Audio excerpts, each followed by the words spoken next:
അപ്പോൾ ലാസ്റ്റ് വീഡിയോയിൽ പറഞ്ഞതുപോലെ തന്നെ ഈ വർഷം കുറച്ചും കൂടി ആക്റ്റീവായിട്ട് ഇരിക്കാനും ഹെൽത്തി ആയിട്ട് കഴിക്കാനും ഒക്കെയാണ് ശ്രമം. അതിൻ്റെ ഭാഗമായി തന്നെ protein intake per meal increase ചെയ്യാനും ശ്രദ്ധിക്കുന്നുണ്ട്.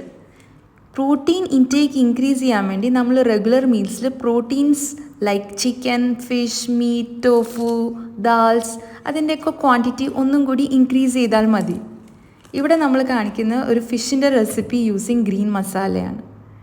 ഈ മസാല ഉണ്ടാക്കാൻ വേണ്ടി മിക്സിയുടെ ഗ്രൈൻഡറിൽ ginger, garlic, green chilli, mint leaves, coriander leaves, turmeric powder, salt, lemon juice, പിന്നെ ഇത്തിരി റോസ്റ്റഡ് പീനട്ട്സും കൂടി ഇട്ട് നന്നായിട്ട് അരച്ചെടുക്കാം. ഈ അരച്ച മസാല കഴുകി വരഞ്ഞ് വെച്ചിരിക്കുന്ന മീനിൽ നന്നായിട്ട് സ്പ്രെഡ് ചെയ്ത് കൊടുക്കുക. മിനിമം ഫിഷ് ഒരു 30 മിനിറ്റ്സ് എങ്കിലും മാരിനേറ്റ് ചെയ്യണം. മീൻവൈൽ ഇപ്പോൾ ഉണ്ടാക്കിയ മസാല കുറച്ച് എക്സ്ട്രാ വന്നിട്ടുണ്ടെങ്കിൽ ഒരു ക്ലീൻ കണ്ടെയ്നറിലിട്ട് ഫ്രീസറിൽ സ്റ്റോർ ചെയ്യാൻ പറ്റും.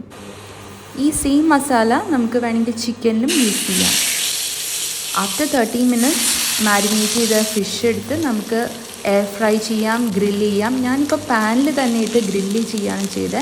അപ്പോൾ പാൻ പതുക്കെ ഒന്ന് ഓയിലിൽ സ്പ്രേ ചെയ്ത് കൊടുത്തു. എന്നിട്ട് വൺ സൈഡ് കുക്ക് ചെയ്തു. വൺ സൈഡ് കുക്ക് ചെയ്ത് കഴിഞ്ഞപ്പോൾ ഒന്ന് ജെൻ്റ്ലി ഫ്ലിപ്പ് ചെയ്തു. അപ്പോൾ നെക്സ്റ്റ് സൈഡും നന്നായിട്ട് കുക്കായി.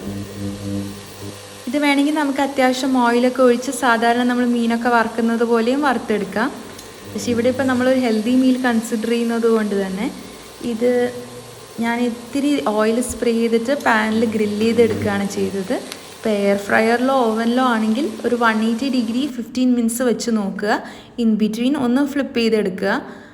ഇനി വേണമെങ്കിൽ കുറച്ചും കൂടി ഒരു 5 more മിനിറ്റ്സ് വെച്ച് നോക്കുക. അത് ഫിഷിൻ്റെ സൈസിനെയും ഡിപ്പെൻഡ് ചെയ്യും. ഇവിടെ ഇപ്പോൾ ഞാൻ ചെറിയൊരു പോംഫ്രെറ്റ്സ് ആണ് യൂസ് ചെയ്തിരിക്കുന്നത്.